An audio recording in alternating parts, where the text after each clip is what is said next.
अस्सलाम वालेकुम नाजरीन, उम्मीद है आप खैरियत से होंगे। जैसे कि आपको पता है कि नेतन्याहू की रजीम ने कतर में दोहा के अंदर, उनके कैपिटल के अंदर, एक दिन दिहाड़े बहुत ज़्यादा एक ब्रेजन अटैक किया था और सिविलियन इंफ्रास्ट्रक्चर को टारगेट करते हुए एक डिप्लोमेटिक टीम हमास की, फ़िलिस्तीनी लीडरशिप की, जिसको अमेरिका के behest पे, अमेरिका के इनविटेशन के ऊपर वहाँ पर एक सेटल्ड पीसफुल नेगोशिएशन के लिए बिठाया जा रहा था। उस डिप्लोमेटिक मीटिंग के ऊपर इसराइल ने हर मिडीवल, पुराने दौर के, कदीम जदीद, हर डिप्लोमेटिक नॉर्म को, जिस तरह वो हमेशा वायलेट करता है, इंटरनेशनल लॉ को वायलेट करते हुए उन्होंने एक पीस डेलीगेशन को निशाना बनाया और धोखे से असैसिनेशन की अटेम्प्ट की। अल्लाह ने फजल किया और नमाज आड़े आ गई या टर्किश इंटेलिजेंस आड़े आ गई और वहाँ अक्सर लीडरशिप जो है फ़िलिस्तीनी वो बच गई। बट उसके बावजूद वहाँ 6 शहादतें हुई, जिनमें से एक कतरी ऑर्गेनाइजर्स की थी, जो मिलिट्री वहाँ अटैची वगैरह होते हैं उनके, कॉर्पोरल थे गालबन। ये 6 लाशें शायद वो काम ना कर पाए जो बेचारी 6 लाख लाशें अहले गज़ा की ना कर पाई, और 6 लाख मिसिंग लोगों की जो मैयतें, लाशें, टूटे हाल बदहाल जिस्म होंगे जहाँ जहाँ पड़े होंगे, ना वो इम्पैक्ट क्रिएट कर पाए, ना शायद ये 6 लाशें इम्पैक्ट क्रिएट कर पाएँ कि इसराइल का हकीकी अज़म क्या है। इसराइल अपने हर डिप्लोमेटिक रिलेशन को, अपनी जुग्राफियाई हैसियत को, अपनी मिलिट्री माइट को, हर चीज़ को दांव पे लगा के टेस्ट करने को तैयार है। वो एक एग्जिस्टेंशियल लड़ाई लड़ रही है जहाँ पे वो अपने पॉइंट एक्स से लेकर अपने पॉइंट जेड, जहाँ उसका इख्तिताम होना है, वहाँ तक वो लड़ाई की सूरत हाल के अंदर ही रहना चाहती है। क्योंकि उसके लिए इस वक्त अपनी मिलिट्री मशीन को रोकने का मतलब है कि एहतसाब, इंटरनेशनल स्क्रूटनी, तजारती सफारती ताल्लुकात का टूटना, इजरायली सोसाइटी की डिसइंटीग्रेशन, इकोनॉमिक कलैप्स वगैरह वगैरह वगैरह वगैरह। इस वक्त वो एक बदमाशी के राउट पे है जहाँ वो साबित करे। इसकी वजह से जो मैस लेवल रिपोर्टिंग भी होती है, जो आपको विजुअल्स दिखाए जाते हैं फ़लस्तीन के, वो सिर्फ कत्ल गारत के, तबाही के और इसराइल की क़ुव्वत और ताकत और सफाकियत के होते हैं। आपने कभी ये रुक के सोचा नहीं कि क्या इसराइल इस ब्रेजननेस, इस बोल्डनेस, इस सफाकियत की पीआर के बारे में कभी डरता नहीं है कि मेरी पीआर ख़राब हो रही है? वो चाहता है कि उसकी पीआर ये इस्टेब्लिश होए कि वो एक मुंह में झाग आई हुई एक इर्रेशनल बावले कुत्ते की मानंद है, किसी को भी काट जाएगा और जिसको काटेगा उसका जहर उसमें ट्रांसफ़र हो जाएगा और वो रेबीज से हलाक हो जाएगा। तो मेरे को डरियो, मेरे को बचियो, खित्ते में अगर रहना है तो मेरी ताबेदारी में रह के रहना है। इसके बावजूद कि कतर के सफारती ताल्लुकात, बैकडोर और ओपन पब्लिक ताल्लुकात इसराइल से 10 साल के, 20 साल के नहीं, 30-40 साल के हैं come as come. Saudi Arabia, UAE, Jordan, you name it. Jordan तो प्रैक्टिकली क्रिएट किया गया था इसराइल की सिक्योरिटी को अंडर राइट करने के लिए, ट्रांस जॉर्डन के नाम से, जिसको अब हम किंगडम ऑफ जॉर्डन कहते हैं। ये मुल्क की जोग्राफी हकीकत भी कोई नहीं रखता। जैसे कि कतर भी एक, जैसे the nation state of Qatar के बजाय मेरे ख्याल में कहना चाहिए the family business of Qatar. इस तरह यूएई एक फैमिली बिजनेस है, एक एक्सटेंडेड फैमिली बिजनेस है, उसकी बस रियायत थोड़ी ज़्यादा बड़ी है। ये चंद ख़ानदानों के फैमिली बिजनेस हैं। ये जुग्राफियाई सियासी हकीकत वाले मुल्क नहीं हैं। इनका काम खित्ते में डिफरेंट मोरों के तौर पे एक्ट करना ही है।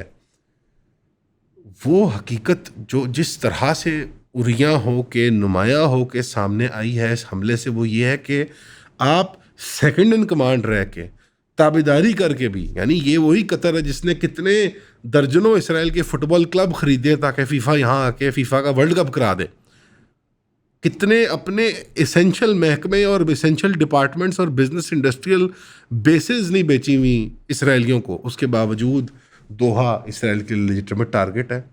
क्या आप सोच सकते हैं कि सऊदी अरेबिया जो है वो बहरीन पे हमला कर दे, या कुवैत पे हमला कर दे, या कुवैत बहरीन पे हमला कर दे, या बहरीन कुवैत पे हमला कर दें? जैसे इनके सफारती और तजारती ताल्लुकात हैं, वैसे इसराइल और कतर के थे और हैं। कतर प्रैक्टिकली इसराइल की एक मेजर गैस रिक्वायरमेंट्स को पूरा करता है।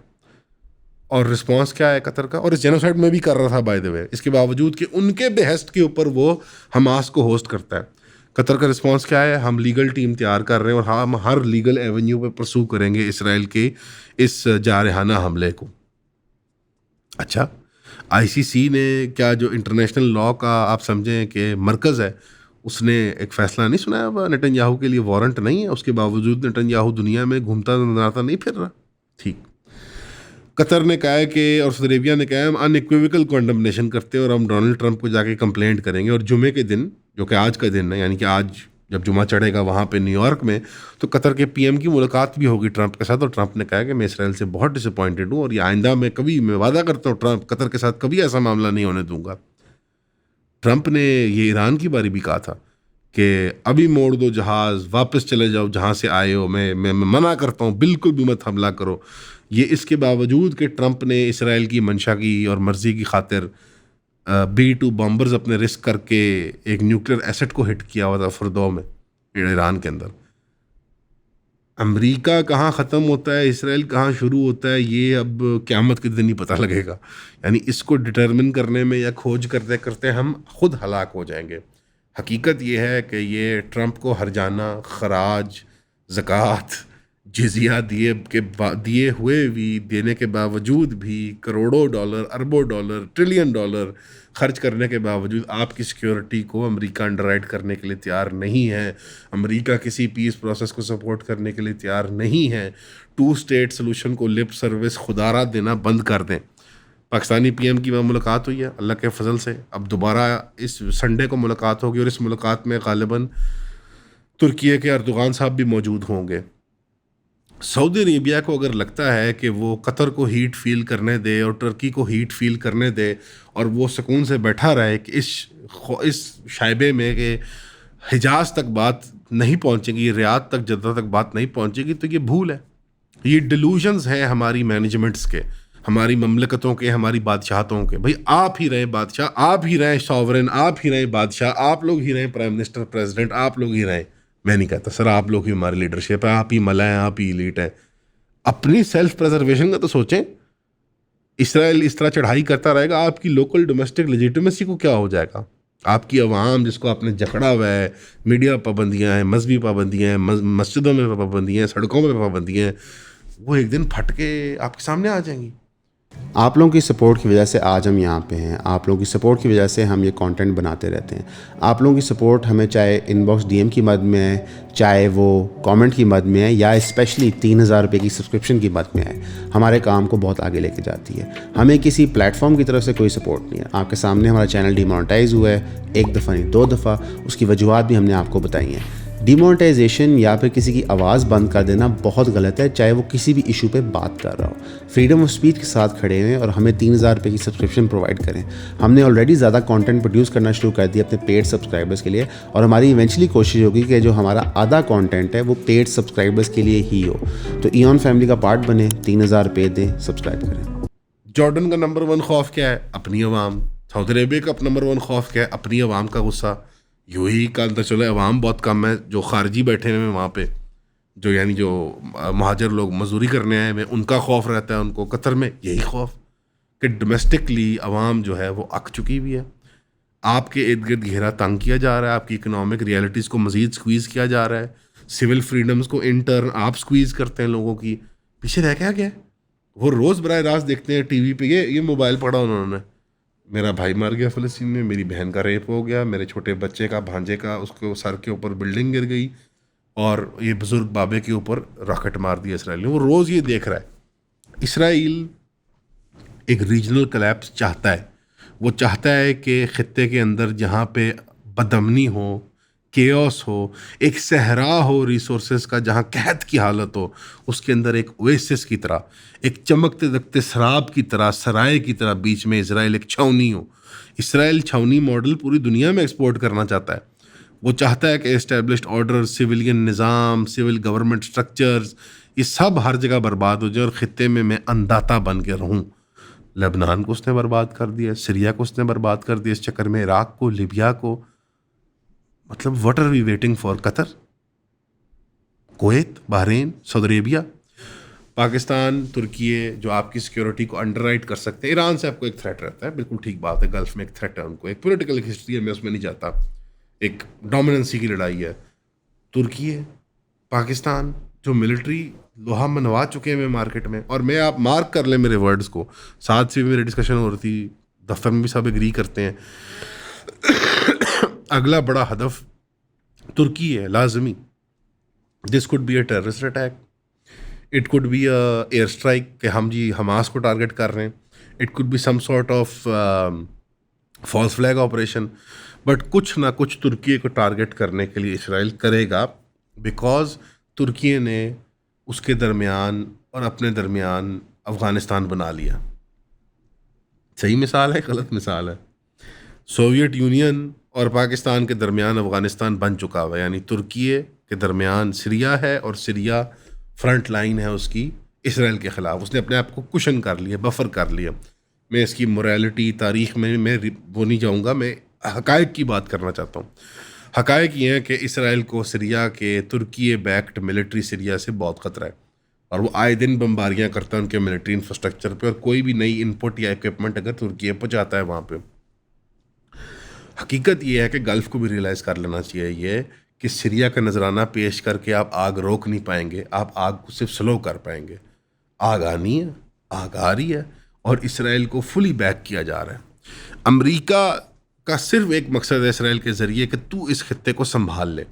अब अमेरिका दूर से खेलना चाहता है, अमेरिका नॉर्थ और साउथ अमेरिका को सिक्योर करना चाहता है, और वेस्टर्न यूरोप और वो ठंडे समुद्रों को सिक्योर करना चाहता है, ग्रीनलैंड, आइसलैंड, दैट्स इट। बाकी रूस लगा दे आग यूरोप में, चीन लगा दे आग खिते में, इंडिया पाकिस्तान एक दूसरे को आग लगा दें, अफ़गानिस्तान में आग भड़की रहे, और ख़ास तौर पे मिडल ईस्ट के अंदर इसराइल कम पका के रखे। It is satisfied with that. वो तमाम तजारती सफारती रास्तों को, ताल्लुकात को बर्बाद कर देगा, ख़ुद वो बैठा रहेगा वहाँ पे। वो एक जजीरा है, वहाँ पहुँचना एक अजाब है, उसको कोई ख़तरा नहीं है किसी से। वो आपका हामी दोस्त नहीं है। हेनरी किसिंजर ने कहा था आपको, पूरी दुनिया को बता गया, अमेरिका की दुश्मनी से बेहतर, ज़्यादा ख़तरनाक अमेरिका की दोस्ती है। तो अमेरिका की दोस्ती Qatar, Kuwait, Bahrain, Turkey, Saudi Arabia, Pakistan के लिए कैसी साबित हुई? पाकिस्तान को क्या दोस्ती काम आई? चीन की दोस्ती काम आई, चीन की मशीनें काम आई, चीन की डिप्लोमेटिक सपोर्ट काम आई, चीन की इकोनॉमिक सपोर्ट काम आई। अमेरिका की दोस्ती का जो टाइम था वो निकल गया, बम बना लिया अब हमने, अब दोबारा बम नहीं बना सकते हम। एक बारी बनाना था, बन गया। The time has come to move on. हमारा बैलेंसिंग एक्ट बहुत अच्छा है, इट्स वेरी इंप्रेसिव, बट जब एग्जिस्टेंशियल हद तक आ जाए तो बैलेंसिंग एक्ट नहीं खेल सकते। उस इसराइल ने यहाँ ड्रोन मार दिया आपके ऊपर, उसने पहली चाल खेल दिया, 2 दफ़ा आपका नाम लिया उसने, नेतन्याहू ने अपनी तकरीर में। जैसे कि अलकायदा को टारगेट किया गया था, जैसे कि ओसामा बिन लादेन को टारगेट किया गया था पाकिस्तान में, वैसे ही हम पाकिस्तान को जिस तरह टारगेट किया गया था हम भी कर सकते हैं। हम भी तो हैं। हालांकि दोनों एग्जांपल्स नहीं मैच करती। क्या मैं कमेंट करना चाहूँगा, और अगर क्लिप भी चला दें तो बड़ा अच्छा हो जाएगा। आसिफ इफ्तिखार साहब ने जो अपनी तकरीर वहाँ की है यूएन के अंदर, बहुत क्लियर पॉइंट्स प्रेजेंट किए हैं।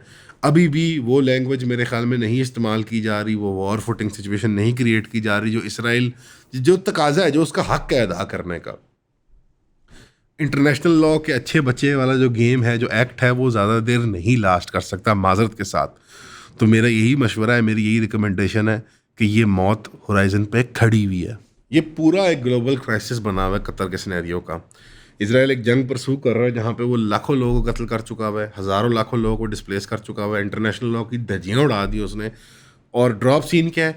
चार्ली कर्क मर गया है, अब्बू मर गए हैं हमारे, उसको presidential medal of freedom award मिल रहा है, उसका जनाजा लेके आ रहा है जेडी वैंस। और ये परफॉर्मेटिव ऑप्टिक्स काफ़ी वाजे कर देती है कि इसको मारने वाले कौन है और गेन करने वाले कौन है। नेतन्याहू के आखिरी 4 ट्वीट देखें आप तो आपको हंसी आ जाएगी। किधर गए 4 ट्वीट है जनाब? वो चारों में क्या कह रहे हैं? मैंने नहीं मारा, मैंने नहीं मारा, मैंने नहीं मारा, मैंने नहीं मारा। अप टू द पॉइंट अगर आप यहाँ पे आके एक वीडियो भी लगा दें, वो एक वीडियो लगा दें हम यहाँ पे, नेतन्याहू एक टॉक शो में भी आया है और उसने वो सवाल पूछवा के, मैं इंटरव्यू करता हूँ, मैं आपको गारंटी से बात करता हूँ, प्राइम मिनिस्टर ऑफ इसराइल का इंटरव्यू नहीं हो सकता सिवाय ये कि पहले आपको इंटरव्यू के सवाल शीट के ऊपर मिले। तो उसने ये सवाल क्यों पूछवाया अपने आप से कि ये बड़ी एक रूमर फैला हुआ है कि इसराइल ने मरवाया है। इसराइल चाहता है इस वक्त पूरी दुनिया उनसे डर के रहे, हर बंदे को, हर जगह, हर प्लेटफॉर्म पे, एकेडमिक्स को, इंटेलेक्चुअल्स को, मीडिया पीपल को, हर जगह वॉर रखे। ये तो साडा बंदा सी, ये हमारा कुत्ता था चार्ली कर्क, हमारा पालतू था, लेकिन वक्त आने पे नहीं छोड़ते भाई, वो नहीं छोड़ते। पॉइंट मेरा ये है कि they are fully posturing as a violent irrational, जो मैंने कहा ना आपको, रेबीज वाला कुत्ता, बावला कुत्ता, चक वंडूंगा मैं, मेरे को लो बचियो, मेरे को लो डरियो। ये उन्होंने ये भी यहाँ पे, मेरी ये ज़ाती राय है, आप डिसग्री कर सकते हैं लेकिन आप गलत होंगे। They killed this guy. और अब मज़े लेंगे वो मज़े लेंगे। अमेरिका में फ्री स्पीच पे क्रैकडाउन होगा।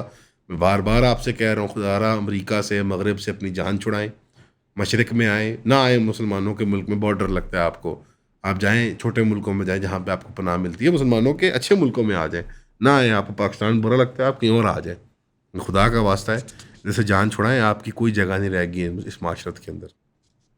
अब आ जाएगा ना कि कोई ट्रांसजेंडर था या कोई गे था या कोई मुसलमान था, जो जो इनको बुरा लगता है, जो जो इनके मुखालफत में, यानी जो ग्रुप्स हैं, नॉट टू से कि मुसलमान अच्छे या बुरे हैं या ट्रांसजेंडर अच्छे बुरे हैं, वो मैं पॉलिटिकल असेसमेंट नहीं दे रहा, मॉरल मैं बात कर रहा हूँ कि जो इस वक्त अपोजिशन में उनके होगा उसको वो फ्रेम करेंगे, इसके लिए।